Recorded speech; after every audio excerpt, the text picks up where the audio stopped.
Good morning students. कैसे हो भाई? सब बढ़िया। चलो, एफएम के सेकंड लेक्चर को प्रोसीड किया जाए बेटा। Lecture number 2। सर, पहले लेक्चर में क्या देखा था? किसी को थोड़ा मोड़ा कुछ स्लाइट याद है तो आप पहले लेक्चर में जस्ट वी वर डिस्कसिंग यार what is financial management, management of finance. क्या अपने सर पैसे को आप मैनेज कर सकते हैं या नहीं कर सकते? वैसे देखा जाए बेटा, एक subject matter of common sense है, ठीक है ना। हर किसी के अंदर अपने पैसे को मैनेज करने की कैपेसिटी है या एबिलिटी है, आप ये बात बोल सकते हैं। फॉर एग्जाम्पल मोहित, अगर तेरे पास ही 5,000 रुपये है तो सबसे बेटर तरीके से आप जानते हो बेटा कि इस 5,000 रुपये को आपने यूटिलाइज कैसे करना है। कोई सिखाने वाला नहीं है कि यार ये 5,000 रुपये आपको कैसे यूटिलाइज करनी है। फिर भी सब्जेक्ट अपने तरीके से बेस्ट एफर्ट करता है यार कि वो आपको बताए हाउ टू यूटिलाइज मनी। चल बेटा, पहले लेक्चर में जो अपन पॉइंट नोट किया था वो किया था व्हाट इज मैनेजमेंट, एक प्रोसेस। किस चीज की प्रोसेस है? बेसिकली अपन ने वहां पर बोला कि यार अपने को सबसे पहले क्या करना है, एक्वायर ऑफ द फंड। और सेकंड टाइम अपने को क्या करना है उसके बाद, यूटिलाइज ऑफ द फंड। और यूटिलाइज करते वक्त आपको इतना ध्यान रखना है क्या कि यूटिलाइजेशन से आपको जो रेट ऑफ रिटर्न मिलेगा और एक्वायर करने की जो कीमत होगी, कम से कम rate is equal to cost हो, या फिर आई कैन से कि यार rate should be greater than cost. कब तक इक्वल टू में काम चलेगा बेटा? कभी ना कभी तो ऐसा होगा कि आपकी कमाई आपके खर्चों से आपको क्या करनी पड़ेगी, ज्यादा करनी पड़ेगी। तो मैं 1 मिनट और लगाऊं अगर उस लेक्चर के ऊपर, तो उसका फंडामेंटल्स था कि सर हमारा जो एफएम है वो 3 तरीके के डिसीजन के ऊपर टिका हुआ है, called as financial decision. Second time around अपने नाम दिया था बेटा investment decision. Third time around अपने इसमें नाम दिया था बेटा that is finance decision, that is sorry dividend decision. कि सबसे पहले पैसा उधार लो, उसके बाद उस पैसे को इन्वेस्ट करो, देन उस पैसे को डिस्ट्रीब्यूट करो in the forms of the income. किसी को इंटरेस्ट, किसी को डिविडेंड। तो सर क्या हमारा पूरा एफएम इन 3 डिसीजन को लेकर बेस्ड है? तो आंसर इज यस। और उसमें से 3 या 4 चैप्टर हमें मिलने वाले हैं किसके ऊपर? फाइनेंशियल डिसीजन के ऊपर। तो फाइनेंशियल डिसीजन का हम एक चैप्टर स्टार्ट करने जा रहे हैं। चैप्टर का नाम है लिवरेज। चैप्टर का नाम है बेटा लिवरेज एनालिसिस। सर नाम सुनने में जितना खतरनाक है, चैप्टर समझने के लिए उतना ही क्या है बेटा, इजी। नाम खतरनाक क्यों है सर? नाम इसीलिए खतरनाक है सर, हम +1 से पढ़ रहे हैं, +2 पढ़ रहे हैं, इवन तो हमने बीकॉम भी पढ़ लिया सर, लेकिन लिवरेज है सर क्या है, कॉमर्स में ज्यादा यूज नहीं होता है। Because leverage is the terms of science. Leverage is the terms of science. तो इसीलिए सुनने में मुझे थोड़ा सा क्या लग रहा है बेटा, खतरनाक लग रहा है। लेकिन अगर आप चैप्टर की बात करेंगे तो चैप्टर क्या है सर, आसान है। चलो जी, ठीक है। चैप्टर का बेस क्या रहने वाला है सर? चैप्टर का बेस रहने वाला है basically income statement. Basically income statement, income statement of financial management. क्या बेटा आपको याद है income statement of financial management हमने कैसा बनाया था?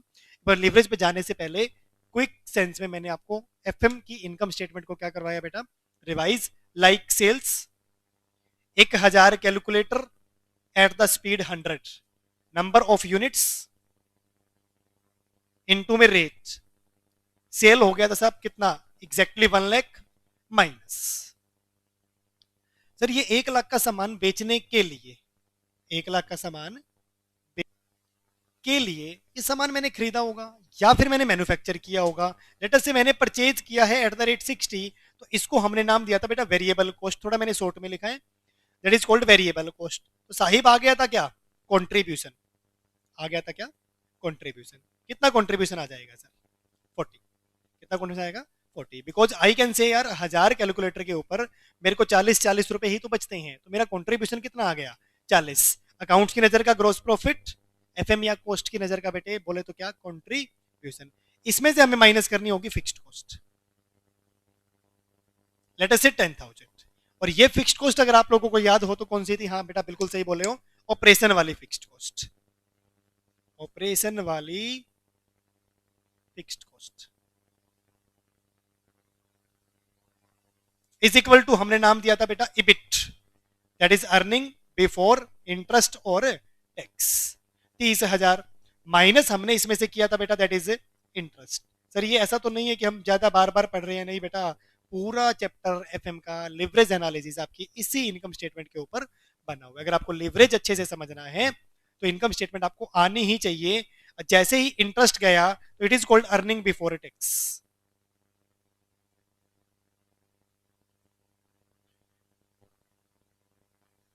20,000। अब इसमें से अगर मैं अज्यूम करता हूं कि मेरे पास प्रेफरेंस डिविडेंड नहीं है तो माइनस हो जाएगा टैक्स। लेट अस से टैक्स हमेशा परसेंटेज की फॉर्म में रहता है बेटा, और ये परसेंटेज हमेशा अर्निंग बिफोर टैक्स की फॉर्म में ही लगेगा। तो दैट इज 20,000 का 50% कितना, 10,000। मेरा अर्निंग आफ्टर टैक्स आ गया। बोले तो 20 माइनस 10 इज इक्वल टू 10,000। अगर मेरे पास नंबर ऑफ शेयर्स का इंफॉर्मेशन है, अगर मेरे पास नंबर ऑफ शेयर्स का इंफॉर्मेशन है, ठीक है, नंबर ऑफ शेयर्स का अगर इंफॉर्मेशन है तो मैं क्या करने वाला हूं, मैं डिवाइड बाय लेटस से 2000 मेरे नंबर ऑफ शेयर्स है, तो earning per share is equal to कितना आ जाएगा, 5।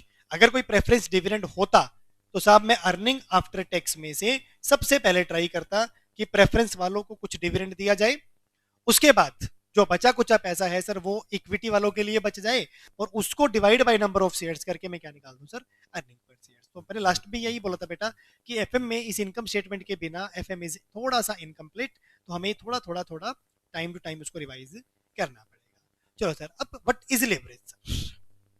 लिवरेज लिवरेज का मीनिंग लिखेंगे सबसे पहले। लिवरेज बड़ा इंटरेस्टिंग चैप्टर है बेटा, बहुत छोटा सा स्मॉल सा चैप्टर है। आज तक हिस्ट्री में कोई बालक ऐसा नहीं है यार जो ये कहे कि सर ये चैप्टर मुश्किल है। इवन तो इंस्टीट्यूट खुद ऐसे स्टूडेंट की तलाश कर रही है बेटा जिसको ये चैप्टर क्या लगता हो, मुश्किल लगता हो। आज तक 1949, आप चेक कर लो बेटा, 76 साल 76 ईयर हो गए आपके आईसीआई को बने हुए, आज तक किसी ने कंप्लेंट नहीं की आईसीआई को भाई कि ये चैप्टर आपने क्यों बनाया सर। लिवरेज, लिवरेज का मतलब बेसिकली अगर मैं एफएम में बात करूं, पहले कॉमर्स की बात आप करेंगे, साइंस की बात भी करेंगे, चलो थोड़ी मोटी लिटिल बिट। लिवरेज अगर मैं कॉमर्स की बात करता हूं तो लिवरेज का बेसिक मतलब होता है सर रिस्पॉन्स, रिस्पॉन्सिवनेस। ठीक, लिवरेज का बेसिक मतलब क्या होता है, रिस्पॉन्सिवनेस। रिस्पॉन्सिवनेस यानी एक वेरिएबल फैक्टर, एक फाइनेंशियल फैक्टर में चेंज होने से दूसरे फाइनेंशियल वेरिएबल में या फैक्टर में कितना चेंज आएगा, उस चेंज को जो मापेंगे ना, हम मापेंगे, मेजर करेंगे, that will be called as the degree of leverage sir. ये डिग्री और ये रिस्पॉन्स अगर आपको याद हो तो बेटा अपने इकोनॉमिक्स में कभी ना कभी पढ़ा हुआ है, बोलो हाँ या ना, पढ़ा हुआ है ना इकोनॉमिक्स में। इकोनॉमिक्स में आप 11th में थे या 12th में थे, जहां पर भी वो माइक्रो इकोनॉमिक्स आती थी और वहां पर चैप्टर आता था elasticity of demand, elastic demand, बिल्कुल सेम चैप्टर होता था सर। यहाँ पर लिवरेज है, वहां पर क्या होता था, आपका इलास्टिसिटी ऑफ डिमांड होता था। और इस इलास्टिसिटी ऑफ डिमांड को पढ़ने के लिए आप एक फॉर्मूला यूज करते थे called as percentage method, percent method. और उसको पढ़ने के लिए अगर आपको शायद याद हो तो फॉर्मूला आपने यूज किया था percentage change in demand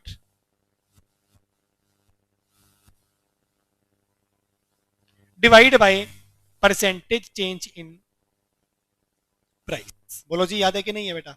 economics देखो खैर आपने तो कुछ ज्यादा पढ़ी नहीं है, लेकिन फिर भी जहां तक मुझे याद है ये फॉर्मूला ऐसा ही होता था, percentage change in demand divide by percentage change in price.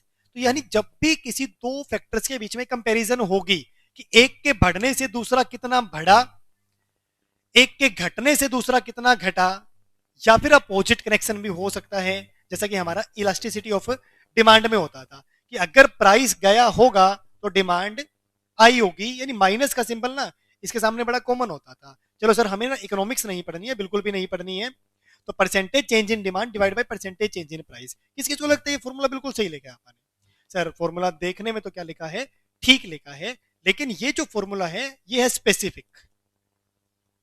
ये फॉर्मूला क्या है बेटा आपका, specific. Sir what is the meaning of specific. Specific फॉर्मूले का मतलब होगा कि ये फॉर्मूला लगेगा कहां पर, जब आप डिमांड की बात करोगे सर। क्योंकि दो स्पेसिफिक चीजों में अगर मैं रिलेशनशिप पूछ रहा हूं, डिमांड और प्राइस, तो एक स्पेसिफिक फॉर्मूला है कि प्राइस के गिरने से डिमांड कितनी बढ़ेगी या प्राइस के बढ़ने से डिमांड कितनी घटेगी।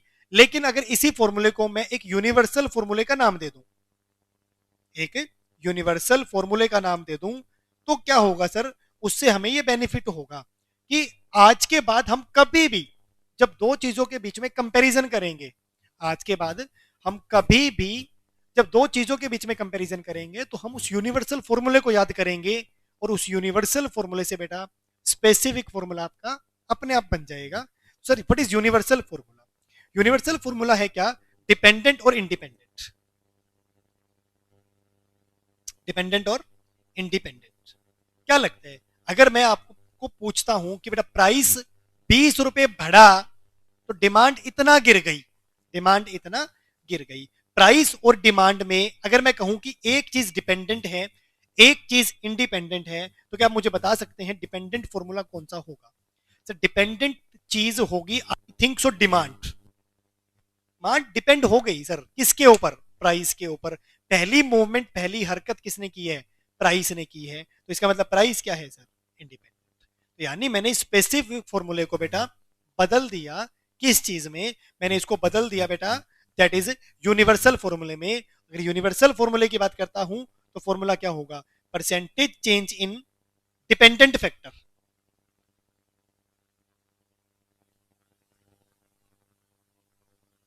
डिवाइड बाय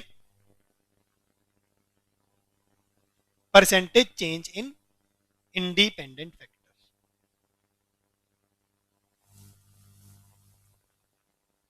ये लो जी, बात वही है, बिल्कुल बात वही है बेटा जो आपने +2 में पढ़ी थी। लेकिन आप ये कह सकते हैं बात वही और तरीका नया सर। दोनों फॉर्मूले वेरी वेरी सिमिलर हैं बेटा, वेरी वेरी सिमिलर। बस पॉइंट इज दैट पहला है स्पेसिफिक, कि जब मैंने कहा प्राइस के बढ़ने से डिमांड कैसे रिस्पॉन्स देगी तो आपने अपना फॉर्मूला लगाया। लेकिन मैं क्या बोलता हूं बेटा, किन्हीं भी दो चीजों में, फॉर एग्जांपल एक्स और वाई, एक्स के बढ़ने से वाई कैसा रिस्पॉन्स देगा, तो अपने को बस क्या चेक करना है सर? अपना फॉर्मूला रेडी है, बस मुझे ये पता होना चाहिए कि डिपेंडेंट कौन है और इंडिपेंडेंट कौन है। तो लिवरेज क्या है? लिवरेज क्या है? लिवरेज एक रिस्पॉन्स है सर। कैसा रिस्पॉन्स है?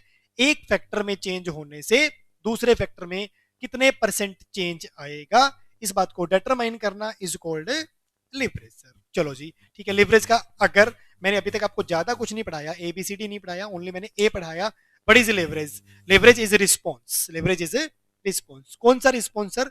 जो हमने इलास्टिसिटी ऑफ डिमांड में भी देखा था।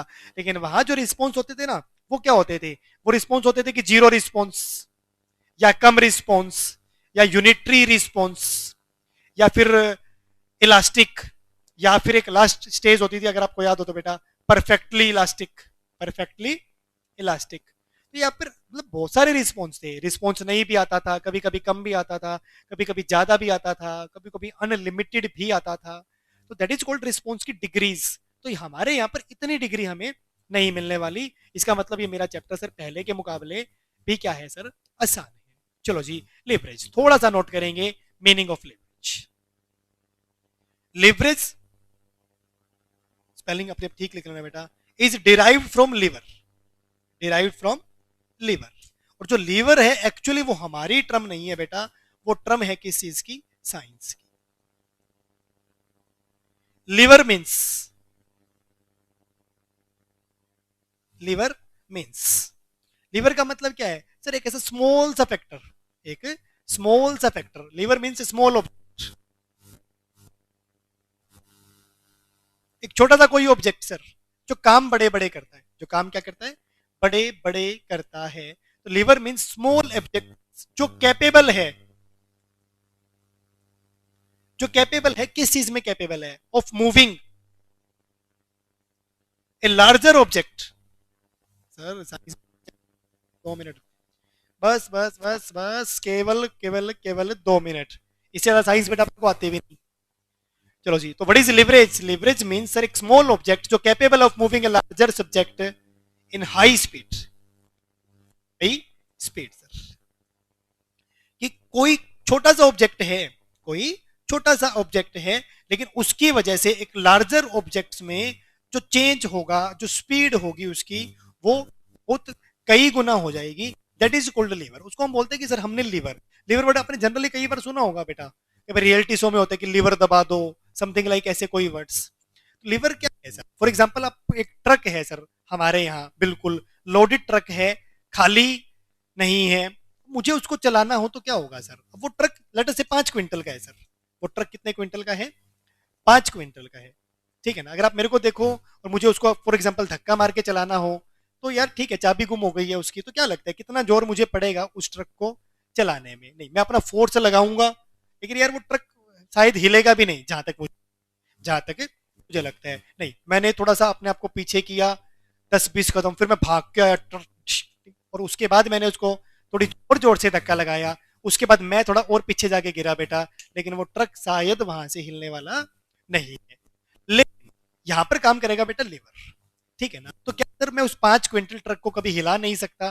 तो आंसर इज नो, नहीं। आप बेटा अगर उसकी चाबी आपके पास है, आप चाबी लगाइए, बैठिए, गियर लगाइए, एक्सीलेटर, यानी लीवर क्या है सर वहां पर? एक्सीलेटर, और उस एक्सीलेटर पे आप हल्का सा पांव रखे और वो ट्रक देखो मूव करना स्टार्ट करेगा सर, वो ट्रक मूव करना स्टार्ट करेगा। 5 किलोमीटर की स्पीड, 10 की स्पीड, 20 की स्पीड, 50 की स्पीड और 100 की स्पीड भी अगर हो जाए तो बहुत बड़ी बात नहीं है। तो यानी यहाँ पर लीवर काम कर रहे हैं कि आप उसको शायद उतनी जोर से थोड़ी ना प्रेस कर रहे हो सर, कि आपको भागना पड़ रहा है, या आपके शरीर में जितना भी जोर है आपने उस लीवर को दबाने में लगा दिया या उस एक्सीलेटर को दबाने में लगा दिया। तो आंसर इज नो, नहीं नहीं नहीं नहीं बेटा, हैंडल विद केयर, जितना प्यार से दबाओगे उतना ही चीजें ठीक है सॉफ्टली क्या कर रही है बेटा, मूव कर रही है। नेगेटिव सेंस में नहीं जानेगा बेटा, ठीक है। तो ये लीवर था सर, कि छोटा सा ऑब्जेक्ट था, छोटा सा ऑब्जेक्ट था, आपने भी उसको हल्के से प्रेस किया और आपने देखा यार ट्रक की स्पीड कितनी हो गई, 40-50। तो ये सब पॉसिबल है बेटा ड्यू टू लीवर। यानी आप लीवर को ना सिंपल सी लैंग्वेज में समझ लो, एक हल्का सा चेंज मेरे में हो और सामने वाले में कई गुना चेंज हो जाए sir, that is called leverage. तो व्हाट इज लेवरेज? एक छोटा सा को कई गुना स्पीड से चलाने में कामयाब हो जाए तो इसका मतलब बेटा who is working, lever is working, who is working, lever is working sir. चलो जी अपने एफएम में वापस एंटर करते हैं बेटा, अपने एंटर करते हैं वापस से एफएम में। सर हमारे एफएम में लेवरेज क्या है सर? वही लेवरेज है, यानी रिस्पॉन्स। वही मतलब है सर रिस्पॉन्स, किस चीज का response? Of change in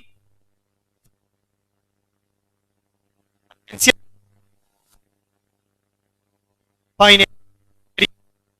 sir ये फाइनेंशियल वेरिएबल क्या है? ये फाइनेंशियल वेरिएबल क्या है? अब चलो मैं आपको वापस से एक बार बेटा इनकम स्टेटमेंट की तरफ लेके जा रहा हूँ। वापस को मैं कहाँ लेके जा रहा हूँ? इनकम स्टेटमेंट की तरफ लेके जा रहा। चलो जी चे बेटा कंसीडर करें बेटा अगर 1000 कैलकुलेटर की जगह में, छोटा सा बात करेंगे छोटी सी, अच्छा इनकम स्टेटमेंट भी कहां तक की बात करते हैं सर? यहां तक की बात करते हैं, यहां तक की। बड़े ध्यान से देखना बेटा, यहां पर ही मेरा एफएम है या मेरा चैप्टर है। अगर एफएम ना बोलूं तो बेटा यहीं पर मेरा क्या है? चैप्टर।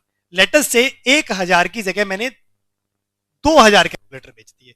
ये मंथ कोई और था और ये मंथ कोई और है बेटा, ठीक है। तो अप्रैल में कैलकुलेटर शायद उतने नहीं बिके, अगर मैं बोलता हूं कि मई में मेरे जो कैलकुलेटर बिके वो 2000 बिके हैं। वो कितने बिके हैं? 2000 हैं। तो क्या लगता है what will be the sale of the May? Sir 2000 into 100 हो जाएगा, ऑब्वियस ही बात है ना बेटा। सेल जब पहले 1000 इंटू 100 थी अब कितनी हो जाएगी?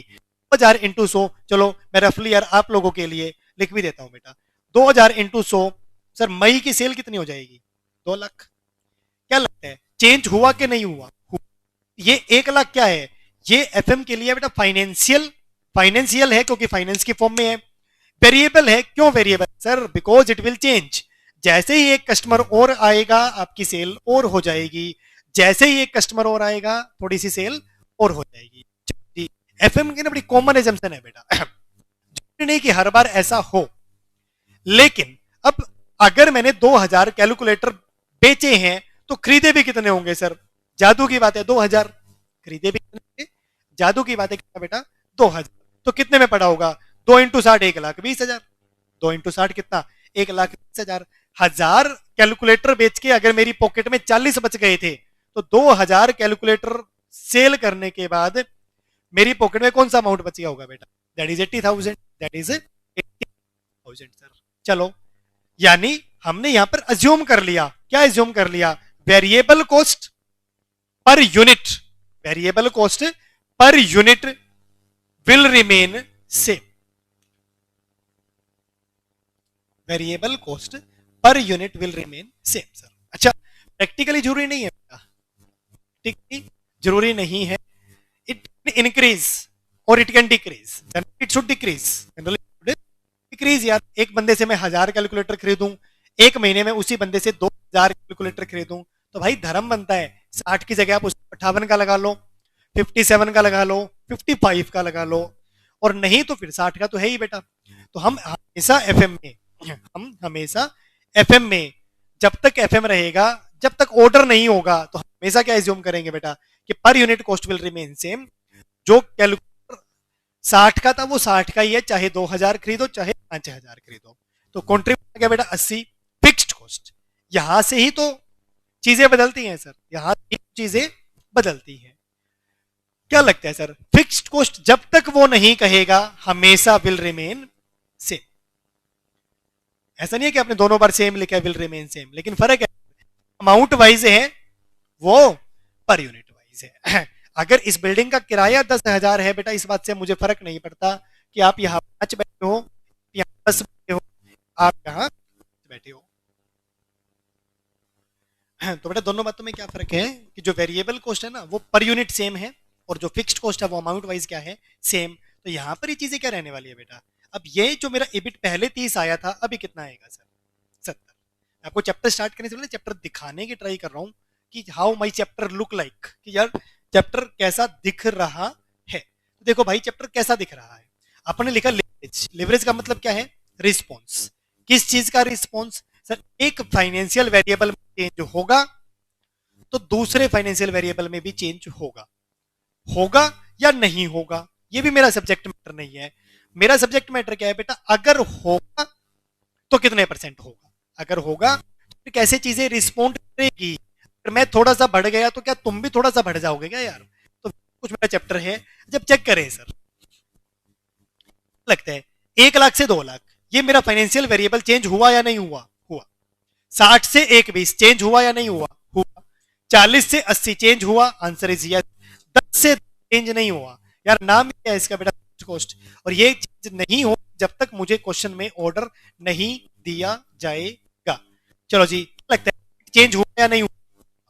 अब एक काम करते हैं, इसे नीचे वाली इनकम स्टेटमेंट को एलिमिनेट कर देते हैं। मानता हूं कि मेरी इनकम स्टेटमेंट कितनी है, इतनी ही है सर। चलो जब वापिस से देखने की ट्राई करो सर, सेल में चेंज होगा। अच्छा मुझे 2 फैक्टर चाहिए सर, सेल में चेंज हो गया ठीक है, खाली यहां से लिवरेज नहीं निकल सकता, खाली यहां से लिवरेज नहीं निकल सकता ना। आप ईओडी वाले चैप्टर में थे, अगर मैं कह दूं प्राइस 20% बढ़ गया, बताओ इलास्टिसिटी ऑफ डिमांड कितनी, तो अब क्या करोगे यार, आप से काउंटर क्वेश्चन पूछोगे सर कि प्राइस अगर 20% बढ़ गया तो डिमांड कितनी गिर गई। यानी 2 फैक्टर का होना क्या है बेटा बड़ा जरूरी है। तो खाली और खाली सेल अच्छा बढ़ गई तो क्या इसमें रिस्पॉन्स आ जाएगा, तो आंसर इज नो सर। चलो रफली टफली मैथमेटिक्स की बात करते हैं बेटा, क्या लगता है सेल अगर 1 लाख से 2 लाख होगी, बढ़ गई कि बढ़ गई, बढ़ गई, answer is yes. Amount wise कितना बढ़ गया 1 लाख सर, 1 लाख वाली चीज अगर 2 लाख हो जाएगी तो अमाउंट वाइज कितना बढ़ गई 1 लाख। परसेंटेज वाइज कितना बढ़ गई बोलो, 1 लाख वाली चीज अगर 2 लाख हो गई तो परसेंटेज वाइज कितना बढ़ गई 100। 1 लाख का डबल यानी परसेंटेज इंक्रीज कितना हो गया बेटा 100। बट डू यू थिंक कि अगर मेरी सेल 100% इंक्रीज हो जाए, अगर मेरी सेल 100% इंक्रीज हो जाए तो मेरी वेरिएबल कॉस्ट कितना इंक्रीज होगा बता सकते हो, चेक कर लेते हैं सर। वेरिएबल कॉस्ट पहले कितनी थी 60, अभी कितनी है 21। अमाउंट वाइज कितना बढ़ गई 60, परसेंटेज वाइज कितना बढ़ गई सर 100। अरे वाह सर, इसमें आप क्या रिस्पॉन्स मेजर करोगे बताइए मुझे, कि जब मैं कह रहा हूं सेल्स और वेरिएबल कॉस्ट पर यूनिट हमेशा क्या रहेगी आपकी सेम रहेगी, तो इसका मतलब एक इंप्लाइड बात है यार कि जब जब सेल डबल होगी, जब सेल क्या होगी बेटा अब तब वेरिएबल कॉस्ट भी क्या होनी है फिर डबल। क्या इस रूल को मैं तोड़ सकता हूं, नहीं सर। जब तक मैं एजम्पशन वाइज काम करूंगा, जब तक मैं पर यूनिट कॉस्ट सेम रखूंगा, per unit selling price same रखूंगा, तब तक ये चीज हमेशा हमेशा हमेशा विद्यमान रहेगी। क्या कि अगर सेल 100% बढ़ी है तो आपकी वेरिएबल कॉस्ट भी कितना बढ़ने वाली है 100% बढ़ने वाली है सर।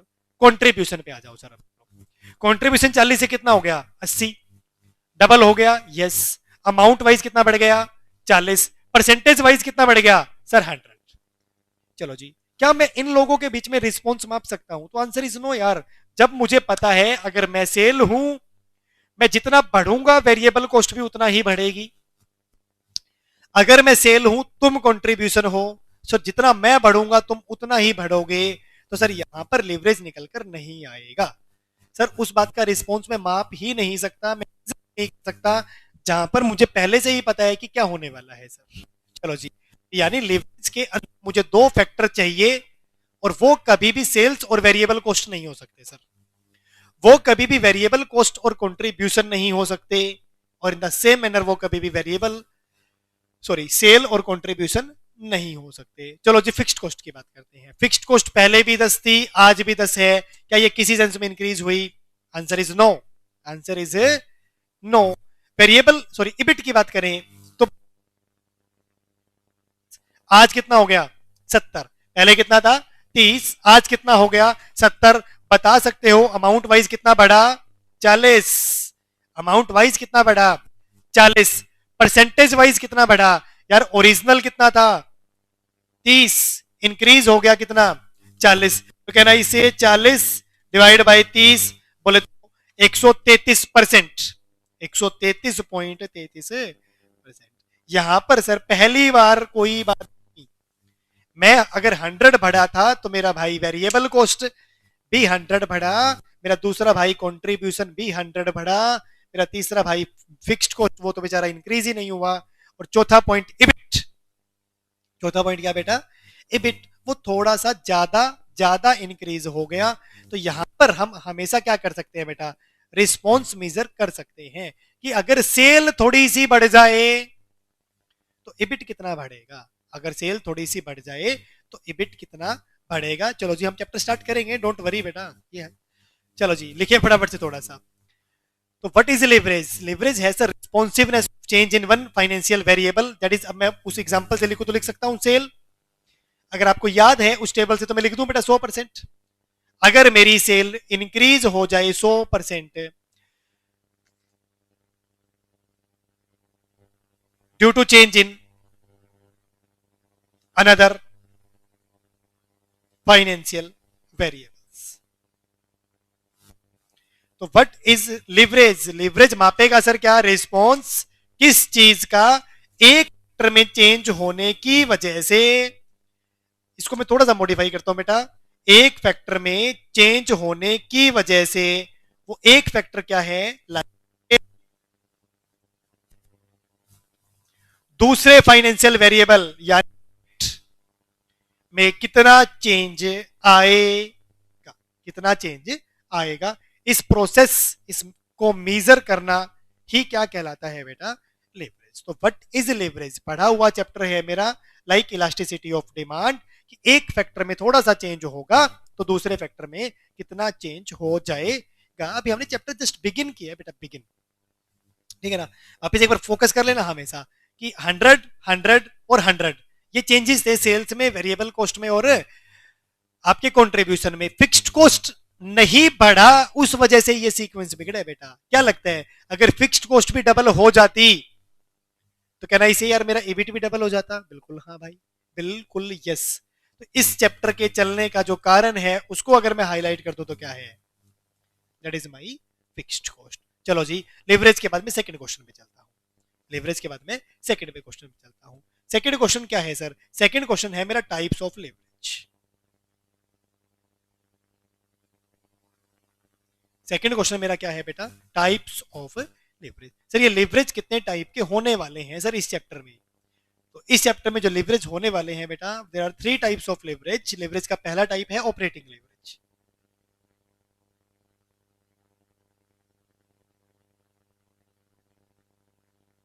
लिवरेज का सेकंड टाइप है बेटा आपका financial leverage.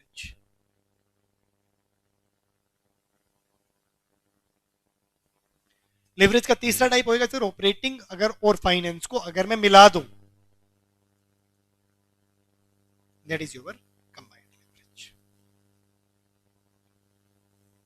That is your combined. तीन टाइप्स के लिवरेज मुझे पूरे चैप्टर में पढ़ने हैं सर। चैप्टर कितने दिन तक लास्ट कर, बेटा चैप्टर अगर आप बिल्कुल आराम आराम से प्यार प्यार से आधा पौना घंटा एक दिन में पढ़ते हो तो 5 से 6 लेक्चर तक ये चैप्टर क्या करता है बेटा आपका लास्ट करता है या उतने दिन आपका चलता है, मैं आपको ये बात बोल सकता हूँ सर। तो सर ये लेवरेज कितने टाइप के होने वाले हैं?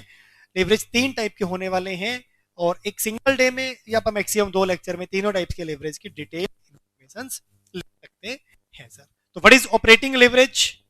बोलो बेटा आज करोगे कल करोगे? सर ये कोई पूछने वाली बात है? ये कोई पूछने वाली बात है? What is operating leverage? तो पॉइंट ये है बेटा, व्हाट इज ऑपरेटिंग लेवरेज? अरे बस भाई समझ गया, ठीक है। तो हम अपने कल के लेक्चर से लेवरेज को प्रैक्टिकली फॉर्म में करना स्टार्ट करते हैं। यू विल फाइंड यार कि इससे आसान शायद ही जिंदगी में कुछ और होने वाला। चलो जी, मिलते हैं नेक्स्ट में। Till then bye bye. चलो जी, ओके।